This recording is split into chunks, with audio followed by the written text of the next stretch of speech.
Hey there, welcome back to the Path to Zion podcast, where we are rediscovering the ancient way. Thank you so much for checking back into the program. It has been a minute, hasn't it? It's been almost a month since I did a video. Oh my goodness, where in the world has this summertime gone? I hope you're doing well. I'm not going to get into all the reasons of why I've not been doing recordings with great regularity. Instead, we're going to get right into what matters, which is the question of the moment here in the studio. What in the world is a holy convocation? A holy convocation, a Mcrae, kodesh, in Hebrew. What is this? What is this event, this phrase? It appears all the time if you're one who studies the feast of Yahweh, and if you are like our family endeavoring to rediscover this lost way to be Father's holy set-apart people, and all the patterns and the cycles and the remembering and the commemorating and the celebratory events that are Yahweh's feasts and Sabbath. These two words, holy convocation, pop up a lot. And so we're going to talk about that here for just a little bit. And I do have a little bit of a segue here before we get started about how I landed at asking this question myself, and just desiring to know, well, what is a holy convocation? Because I started out with how I do with most things, which is it probably means something different than what I think, which in this case was quite true. And so knowing full well, understanding pretty clearly that we're walking a narrow path here. It's an often lonely road in this journey of leaving mainstream Christianity and the doctrines and belief systems of the masses. And so knowing and understanding that, I get it. It is a more lonely walk and journey. But the commands in the Word to have, quote, holy convocations during the feasts has troubled me in the past, in the sense of the last several years we've not been in large formal gatherings. When we first came in to begin understanding the ancient way and feasts and Sabbath, we were with a larger assembly, a larger, more formal congregation. It was very Sunday church-ish on, at that time, a Saturday Sabbath for us. But that's been years ago now. And so when we stopped gathering in more formal, larger, numerically assemblies, I started having these concerns when I would study about the feast and read about the command. We're fine with commands here. We were fine with the instructions to have a holy convocation. So when I would read that, I would ask, well, Father, am I not being obedient to your word? Am I not being a part of an assembly as you desire me to, in my head of, again, my understanding of what that even is, a holy convocation. And so I started to ask, well, how do we properly walk out feasts and Sabbath if we don't gather with a larger assembly during feast days? What if we're not part of a larger congregation anymore or ever? How does this fit? What does this mean for us? Any one of us. This is not merely personal. I'm just telling you how I got here to ask this question. How many people does it take to properly meet the biblical criteria to even be a convocation? Okay, now we're starting to get a little closer to where I want to take this today. Then I moved out of myself as I started to, I'm going to dig into this a little bit. And one of the other questions at the very beginning and outset of the study was, well, what about those people thousands of years ago? For example, that had to travel for Shavuot, what we have inherited to be called Pentecost, post Acts chapter 2. But when they, for all of those many years, were doing these pilgrimage feasts like Shavuot, where they had to travel great distances. It was a great cost. It took a lot of time and a lot of planning. What about the individuals all the way back then that simply didn't have the ability to attend every holy convocation? Okay? And so I started asking questions that were personal like that I preceded this one with. And then I was asking questions like I just shared about the set apart people of Elohim thousands of years ago who couldn't literally physically attend every holy convocation, okay? Every pilgrimage feast to a more formal assembly to celebrate. So I had many questions that set me on this trail of asking the question, what is a holy convocation? So upon further study when I went through this, I discovered pretty quickly that perhaps my concerns for my household, for my own life, wanting to be obedient to Father's commands and instructions about his feasts and Sabbath, and what I understood a holy convocation to be, I found that many of my concerns were very unwarranted, as the proper meaning of this command has, I would say, little, if anything, by itself, to do with a formal assembly. And everything to do, okay, and so we're not going to leave the door open and tell you what it's not. I'm going to tell you what I believe it is. That I believe it is about our life and what happens when we choose to celebrate and memorialize Father's feasts. What our set-apartedness towards this understanding of a holy convocation, what it actually produces in our lives. And we're going to give some biblical examples. We're going to read many texts, of course, to, number one, set the table for what I'm presenting and why, the foundation level. What I believe it really is, truly is, using other scriptures as examples, which is our best hope to even find what truth is. And then, of course, the culmination, which is going to be what we are doing, I believe, when we are memorializing, keeping Father's feasts and Sabbath, when we're remembering them. The most important part of this is going to be what I believe the Hebrew words actually indicate is taking place in our lives when we remember Father's ways, okay? And so modern dictionaries, they would tell us that in English, a convocation is the following, okay? A group of people gathered in answer to a summons and assembly. Now, this really surprised me because I looked up the English dictionary weeks after I looked into the Hebrew.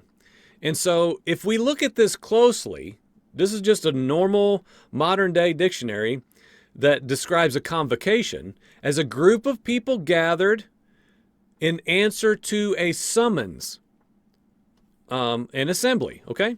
And so in my head, I've had a couple opportunities to share this with individuals, and just the other night I was sharing this, and I explained it as like we had recently in the past couple years, attended a friend, neighbor's graduation ceremony. And of course, that's like our rendition, our English understanding, I would say, of a convocation, a gathering, something that's formal, a convocation where we are called to assemble for a purpose, okay? That's kind of our modern English understanding. A convocation is a gathering. It is an assembly. And many people would tell you right now that it is a congregation, okay? That in order to meet the criteria of the word here, to have a holy convocation for feast and Sabbath, you must attend a formal assembly. I do not agree with that whatsoever. I didn't before, and I surely don't now, but now I have a biblical basis more so than just my own personal leaning, which is always a better chance for us to get this right. And so the point I want to highlight real quick in the English understanding that is possibly overlooked is a group of people gathered in an answer to a summons, okay? In an answer to a call, people gather. They form an assembly. Now, again, this was kind of a curveball for me. I didn't expect the English to have any connection at all to the proper Hebrew understanding of a holy convocation. Now, before we get any further, you're going to hear me say this a lot for the next however long, 30 minutes or so probably. You're going to hear me say Mcrae kodesh, okay? Kodesh, we know, is simply holy. The kodesh spirit is the spirit of holiness, the set-apart spirit, okay? Holy, kodesh is set apart, distinct, different, unique unto itself. And so this is a unique, holy, set apart convocation. A Mcrae kodesh. In Hebrew, everything's backwards to make it more hard for us to understand who are simple-minded like me. But it is a Mcrae convocation that is holy. It's kodesh, okay, in Hebrew. And so to help us all to get on the foundational level of what I want to present today, I want to suggest that this principle, in my head anyway, is very simple to what we presented months ago on the program. You can go look up, we'll link to the video series. I think it was a series talking about this word shamer. Shamer in Hebrew is how we keep the commands, okay? And so this is very simple, or similar rather, in principle to me, as we understand Mcrae alongside a word like shamer. I showed in that series that when one keeps the commands of Yahweh, it is not some perfection-based legalism where one attempts to be good enough to please God, but instead it's about the posture of one's heart. And I have said this ever since I began to come into the understanding of shamer. If people understood what it really biblically means to keep the commands, they might actually want to do them and see that they are a beautiful expression of the Father. As I always say, they're part of His character. And when we keep shamer, the commands of our Father, we are treasuring, preserving, loving, valuing, and preserving something wonderful in our heart, rather than just some legalistic, you better do what God said or else you're in trouble. And therefore, we get labeled that we don't need Messiah anymore. You don't even need Jesus. You don't need grace. You don't need the gift of grace. You're trying to earn your salvation via keeping the commands. Well, the only reason those phrases are said is because that individual doesn't understand how to keep the commands. I'm not being rude. It's just, I didn't know that myself either for the majority of my life. Keeping the commands is a loving, valuing, treasuring of Father's Torah commands, which He said aren't too difficult for you, by the way. As David declared, Father, we love your Torah. Quote, that is what David said. I love your law. That's what David said. Crazy man. I will present in the next few moments, that in much the same way, when we look into this Hebrew word for convocation, miqra, we see that it too is what is taking place when we remember Father's wonderful Moedim, His appointed times. And so I hope, and my goal is to get us to think and consider that this is yet another way of how we can declare to all creation that we are literally a set-apart people unto Yahweh alone. He alone is our mighty one. There is no other. And it's signified and demonstrated by what? We are joining into a Mcrae kodesh. We're joining into a holy convocation. Now, is that, again, to make our point, we're going to keep repeating this, we have to ask the question in our minds and get this straightened out according to the word alone in the Hebrew language. Is that because we went to a service? Is that because merely we went and attended a holy convocation? Because many people will tell you, if you aren't at the holy convocation, which is, at the church assembly at 6 o'clock, you're disobeying the word. I'm going to say we have to hold that very tenderly, and we have to really understand what we're saying. And most importantly, we have to understand what the word is saying about what a Mcrae kodesh even is. And so holy convocation first appears in Exodus chapter 12. We see the instructions in regards to feast of unleavened bread is where the words Mcrae kodesh appear for the first time. And it says this day is to be a memorial for you. You are to keep it as a feast to Yahweh throughout your generations. You are to keep it as an eternal ordinance. Pretty sure keep right there is going to be shamer. So again, this is not a mere ritualistic, empty, hollow, you do this until you have the real in Messiah, and then you abandon it all because it was all merely shadows and empty rituals. No, you are to guard it, keep it, treasure it, love it as an eternal ordinance. Why? Because this is a marker of holy kadosh, set apart people take part in, it's okay, holy set apart things, like his feasts and like his Sabbath. Continuing on in the text, for 7 days you are to eat matzah, but on the first day you must remove leaven from your house. And it goes on to say the first day is to be a holy convocation. The first day is to be a Mcrae kodesh for you, as well as the seventh day. Now in Leviticus chapter 23, we see the foundation laid for how Yahweh's appointed times as a whole are to be remembered throughout all generations. And it says this, Yahweh has spoke again to Moses, saying, speak to the sons of Israel and say to them, Yahweh's appointed times which you shall proclaim, we're going to key on a couple of these words here, you shall proclaim them as holy convocations. My appointed times are these. For 6 days work may be done, but on the seventh day there's a Sabbath of complete rest. And what is Sabbath on the seventh day? It is a holy convocation. So the Sabbath is a Mcrae kodesh of its own. Continues on, you shall not do any work. It's the Sabbath to Yahweh in all your dwellings.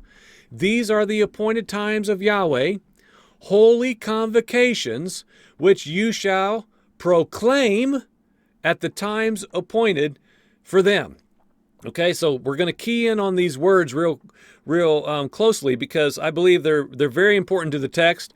This is not something that is cryptic that we have to just mysteriously see via the Spirit. This is simple, just Bible study of looking through the words, literal words, and okay, I see these words associated with what Yahweh was speaking about a matter that is very intricately tied to the words used. So, in like manner, Yahweh's appointed times which you shall proclaim as Mcrae kodesh. And it ends with, these are the appointed times of Yahweh, holy convocations, Mcrae kodesh, which you shall proclaim at the appointed time for them. Okay? Now, I can see easily right now that how we can arrive at presuming that this is simply saying that we should call for a holy gathering on these days. But is that what the text says? Okay, is that what the text says in its original form, free from our own understanding of, we read, okay, you shall proclaim a holy convocation on this day. So, all right, everybody, here's the text, the email, the announcement that we will have our holy convocation, our formal assembly on these days, because Leviticus chapter 23 tells us that we must have a formal gathering, because in our minds we have likely inherited an understanding that a convocation is a formal assembly. But is that what the word says? Okay, and that's what we're hopefully going to get to and reveal in greater measure as we move along here.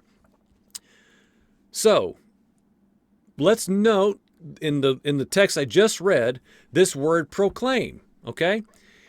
It is here, I believe, to get us to a place where we have better understanding towards what Yahweh is desiring of his people, and to give us deeper layers of what is taking place when we have literally in our hearts a desire that looks like something about we are setting apart time to meet with our Creator.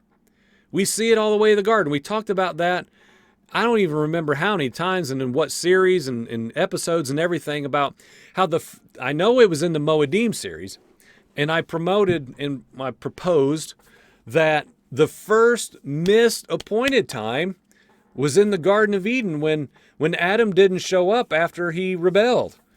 Adam and Eve rebel, and Yahweh shows up during an appointed time, if you will, to meet with Adam and walk with him and talk with him, communicate with him. And guess what? Adam's not there. He had abandoned the appointed time to meet with his father and walk and talk with him as he had done every day previous. And in like manner, We here today, 2024, the majority are not showing up for Father's appointed times anymore. Now by the droves, people are beginning to. It blows my mind as I see these pockets of people all over the earth who are beginning to say, why don't we do Sabbath and feasts anymore in Messiah? Why don't we do them anymore? Once you get past the, well, you just don't have to answer and really dig out what the Word says, people are asking those questions. Why?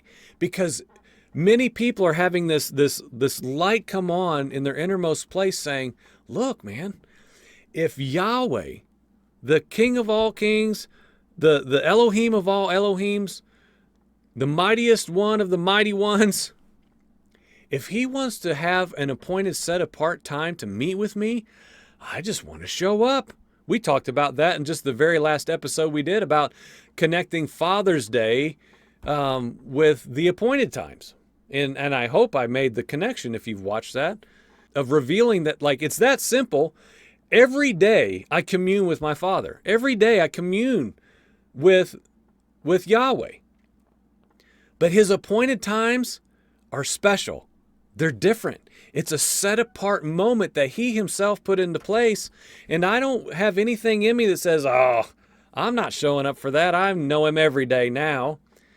Well, the biblical pattern is memorials, markers, set designated times that Yahweh spoke and said, you know what? I'm doing something different on that day, on these days. And we talked about that with Shavuot. Man, all this stuff is connected. We did that in the Shavuot. We didn't do a series. We did one long episode just a month ago, where what happened at that appointed time? The people who were gathering in one accord, what were they doing? They were doing the feast of Yahweh in Acts chapter 2, post-Messiah, death, burial, resurrection, in the new church. I'm doing air quotes if you're listening via audio only. And at that appointed time, Yahweh poured out his Spirit as the prophets prophesied. Why? It just happened to be then. No. He did it because he said what? To the Acts 2 assembly. You know what, y'all? This is how I do things. I show up for my appointed times. And you know what? This might be a good demonstration post-Acts 2 church of why you should show up for Shavuot, why you should show up for Passover, because Messiah is going to drink of the Passover cup again with his people. And if you're not keeping Passover because Messiah did away with it, you're not going to drink the cup with Messiah when he drinks it in the future. Oh no. Somebody needs to pause the video and think about that one. These are good things for us to know. These are wonderful ways of the Father to mark his set-apart people. People want to be holy and set apart and distinct and different today. Friends, I'm just telling you, this is it right here. And what are we talking about? A set-apart, holy convocation, okay? And so this point right here will really, I think, turn the bus a little bit towards our understanding of what the Hebrew text is saying, as opposed to any of our English understanding that lacks the connection of what I believe the original text is wanting us to know and understand and live out, most importantly. So we're going to jump now to Numbers chapter 10. I believe there's something right here that is a very clear picture, if I can explain it rightly, to demonstrate a shift that we need to have from what a holy assembly is in our minds to what I believe the text says a holy convocation is. And I have to use those words because we have to get assembly just not thrown out, not thrown away. I'm going to make that very clear in a minute. We're not talking about throwing away the assembly in case anyone's nervous. We're talking about, we have to understand that the word convocation has incorrect connotations in our English language when we approach the Hebrew words here. Numbers chapter 10, this is quote, Yahweh spoke to Moses saying, make yourself 2 trumpets of silver. You shall make them of hammered work, and you shall use them for summoning calling, the congregation assembly, and for the journeying of the camps. This helped me turn the corner. This one helped me. There's other ones we could look into. This is going to be hard to keep it under an hour now. Numbers chapter 10. Yahweh tells Moses, look, this is fascinating too. Hey, make a couple trumpets from silver. How in the world did Moses know how to do that? Was Moses a trumpet maker? These things, I love the intricate details, but I don't want to get lost in them. Whatever the case, hey, make 2 silver trumpets, Moses. And what are they going to be for? They're going to be for calling the assembly. Okay? We're highlighting 2 things. These 2 silver trumpets in Numbers 10, Yahweh says, will be for calling the assembly. Okay? So where in this tiny little text right here do we find the word Mcrae? Please, I hope I can make this clear. Because again, we're looking at what is a Mcrae kodesh. What is a convocation, to be real precise? What is a convocation scripturally? And so here we see these 2 silver trumpets will be used for calling the assembly. To be just very clear, which word is Mcrae here? Is it the calling or is it the assembly?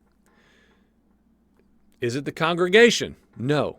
Is it the assembly? I'll help you. We'll get right to it and keep moving. No, it's not. Mcrae is the summoning and calling. Okay?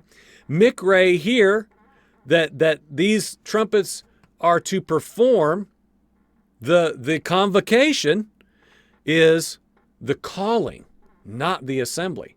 Okay? To be clear, the calling is the convocation. The assembly is not the convocation. Okay? The calling is the convocation. I just want to repeat that because we've got to, we've got to shift this understanding that some of us have probably carried our whole life. This is going to have a point and purpose too. We're not just trying to be smarter Bible students. Mcrae is the summoning. It is the calling.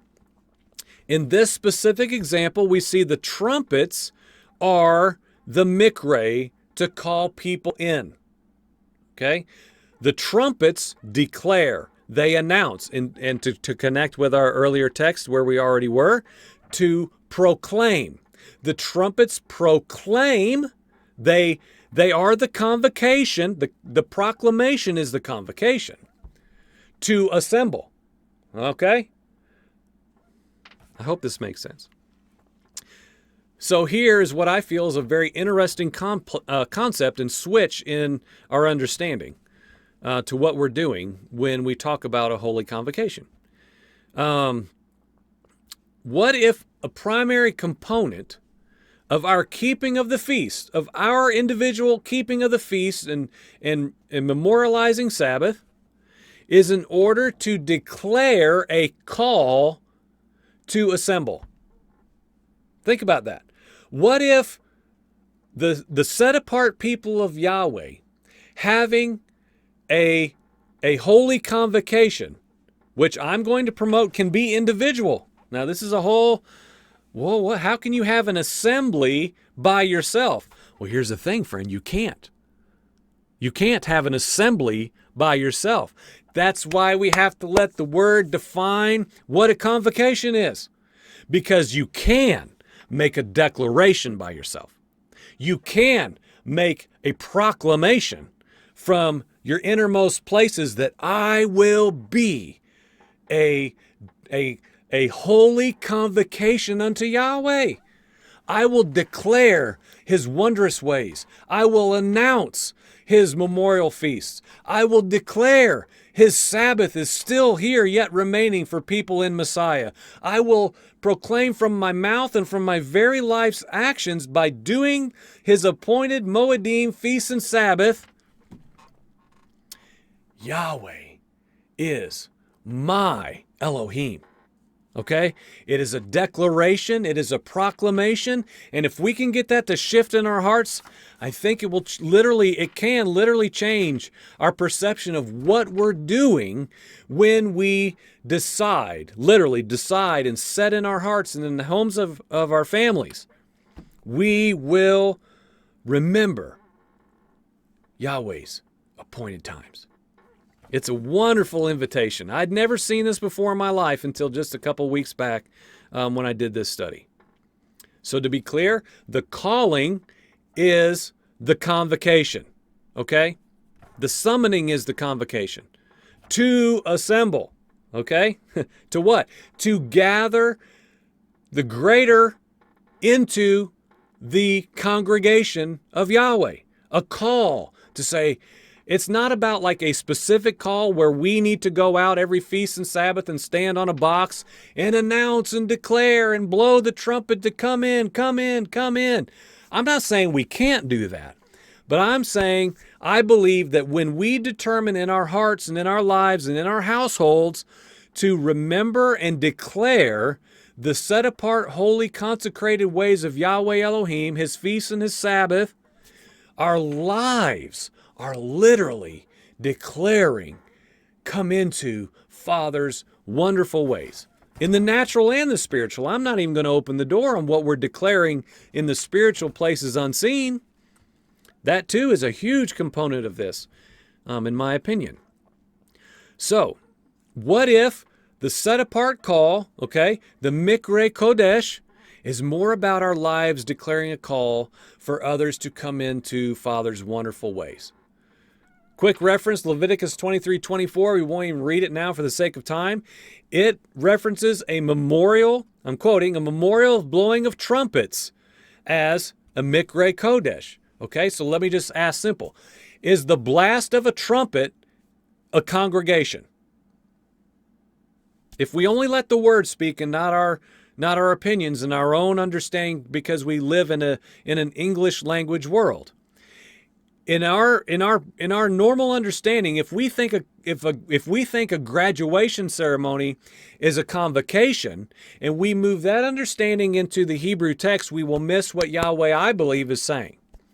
Instead, if convocation means proclamation, declaration, and call, then, now I'm beginning to see what takes place when we walk in what?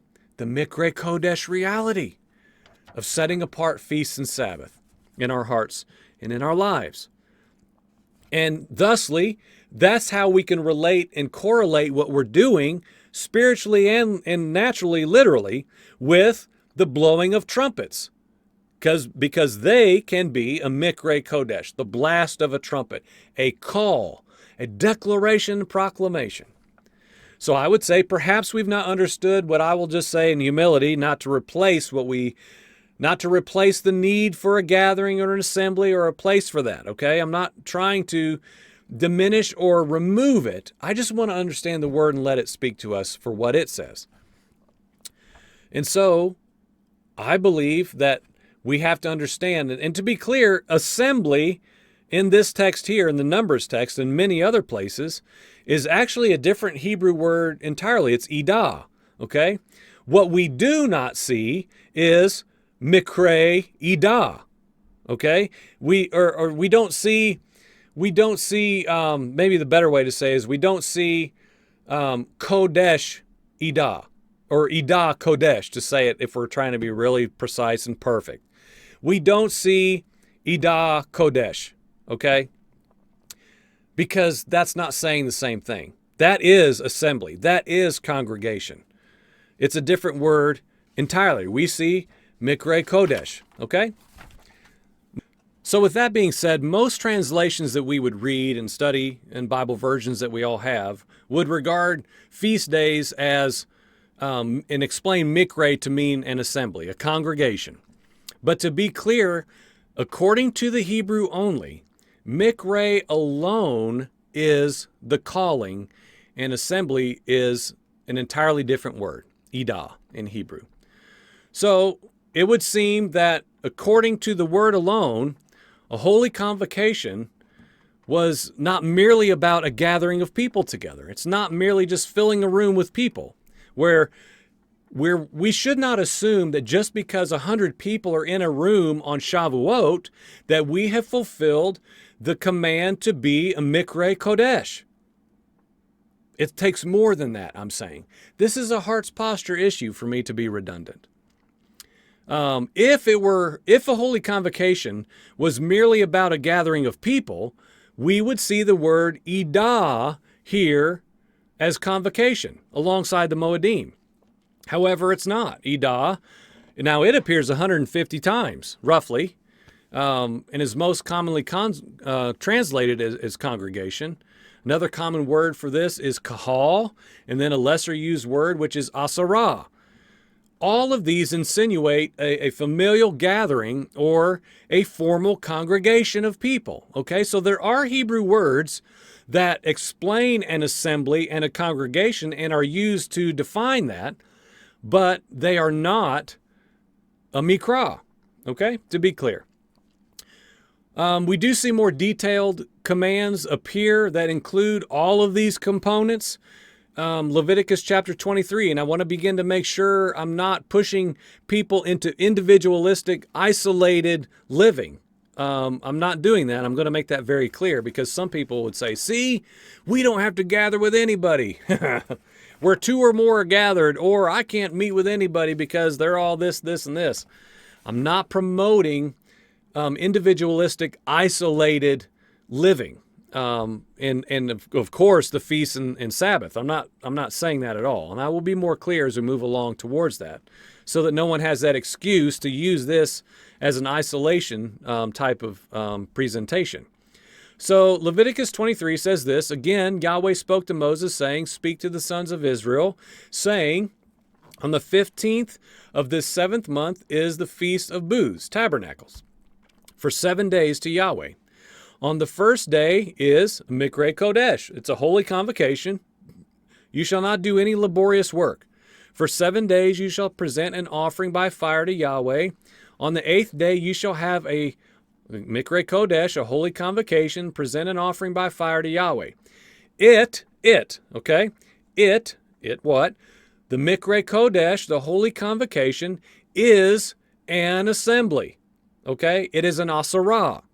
You shall not do any laborious work. Now, please note that the holy convocation and the assembly are specifically referenced as different. Okay? The holy convocation is an assembly. Okay? But the assembly is not the holy convocation. Okay? Does that make sense? I hope it does. It does in my head, but I've been going over this for a couple of weeks now. In this case, the holy convocation is an assembly, okay? Because again, we're talking about a proclamation. We're talking about an announcements. The silver trumpets are to what? To summon and call people in, to assemble, to gather. Yes, yes and amen. We're going to take this a few more floors down as we bring this to a culmination here in a few minutes. We see this distinction a little bit more clearly as we look into the Hebrew root word for Mcrae, which is kara. You may be familiar with that. It is all throughout the Bible. Kara appears over 700 times in the Older Testament, and it always, always, always means to call or to cry out aloud, to proclaim. Okay, it is a call. When you kara in the word, you call out. Okay? Nehemiah chapter 8, verse 8, we see a good example of this word used as different individuals, including the Levites, are, quote, they did this, they said, quote, they explained the Torah to the people while the people remained in their place. They read from the book, from the Torah of Elohim, translating to give the sense so that they understood the reading. Okay, now in that quick drive-by version of reading this here, in Nehemiah, nothing may stand out to us. But the reading from the Torah here is kara. Okay? So there was an understanding that we have not really understood rightly. When people stood up and they read the Torah and the prophets like they did in the days of Yeshua, like they did in the days of the disciples, like they did in post-Acts 2 church. They read the Torah in the synagogue every Sabbath. And even Yeshua said when he's here, look, these false teachers, they are standing up in the congregation, reading, declaring, calling out, proclaiming from the seat of Moses, what? The Torah and the prophets, and what they say, Yeshua said, do. Okay? What you hear them proclaim, just like here. They read from the book. They read from the Torah of Elohim. Okay? When they read from the Torah, they called out. The reading was the proclamation.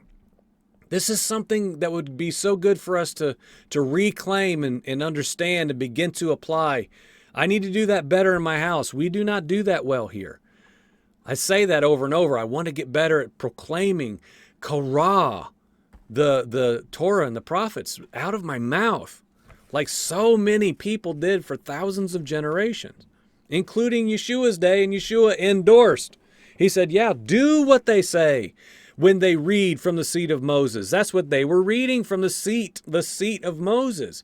They were declaring a call to keep Shamer, Yahweh's wonderful Torah, that David said, I love your Torah. It's beautiful. It restores my soul. So nothing may stand out at first, but this reading is the Korah, which is, again, the root word for miqra. Okay?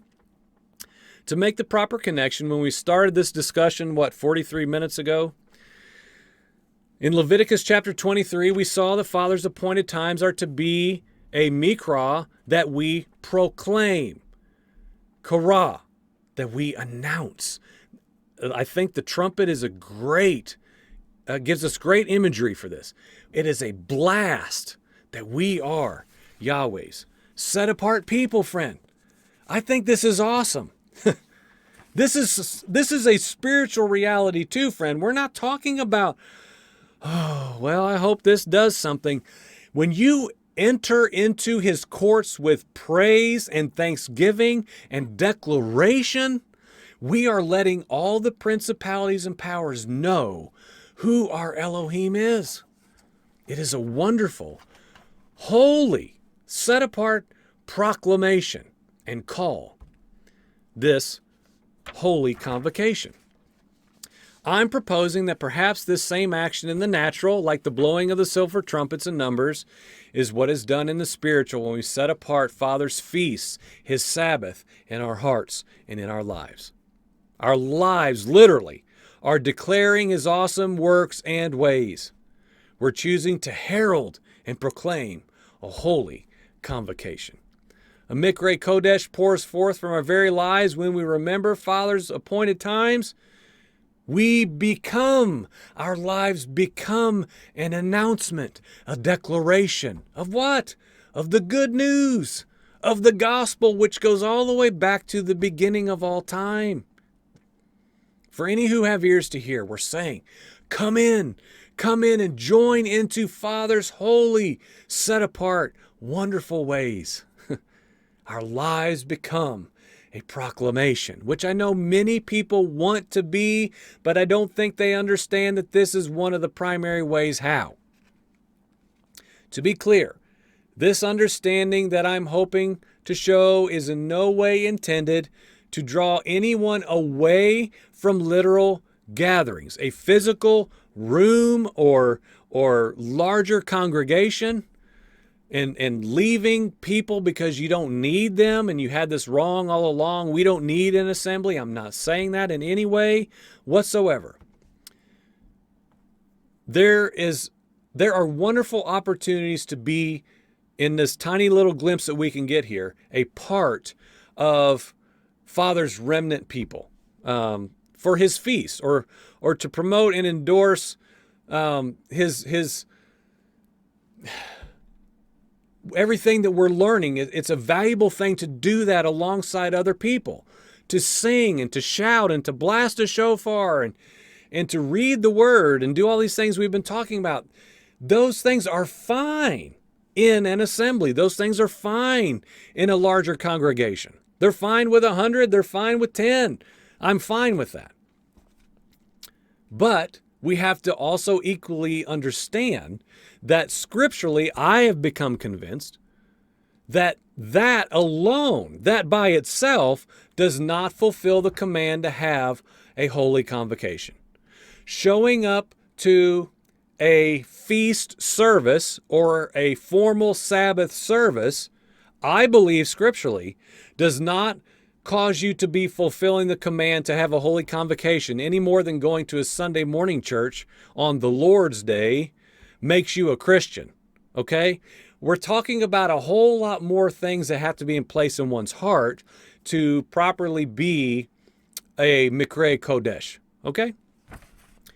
And I want to be clear, I'm not telling anyone that they are justified in walking the feast and Sabbath alone. I'm not saying that at all. Just to be clear, because people will say, are you saying that we don't even need anybody else? Not at all.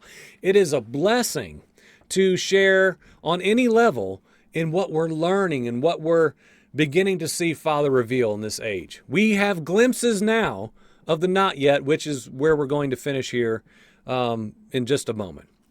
I do want to highlight that there is perhaps even another layer to the Mcrae Kodesh Holy Convocation that we've not seen before, which is this personal reality of being a declaration and of proclaiming a call to come in and walk in Father's ways. The best we're learning to know how to do that ourselves. So, in closing, let's consider that when we deliberately choose to memorialize and celebrate Yahweh's feast, celebrate and memorialize the fourth commandment, and still keep it, Sabbath, we're making a unique and holy, set-apart declaration, a broadcast to all of creation with our very lives that we are Father's people.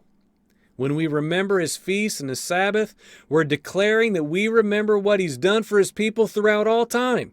We say this all the time. That's the beauty of the feast and why it's so sad that they've been abandoned by the masses, because we think they have been fulfilled in Jesus, and so now they don't do anything. Well, even Shaul Paul said these are shadows. These are examples of what is yet to come.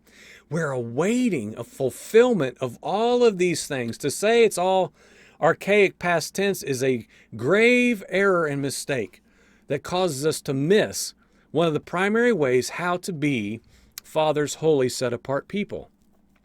So we're declaring by doing this holy convocation now, which I believe we have established is a consecrated set-apart declaration and call and proclamation, not an assembly. We're declaring that we too will do what those before us have done. Okay? Like we're remembering Yahweh's ways. That's what the word is full of. Recount my ways in what? In the Edah, in the assembly, in the midst of the congregation. We see that in the Newer Testament. In the midst of the congregation, I will stand and I will what? I will declare the works of Yahweh Elohim, which is what? The Torah and the prophets. That's where they are.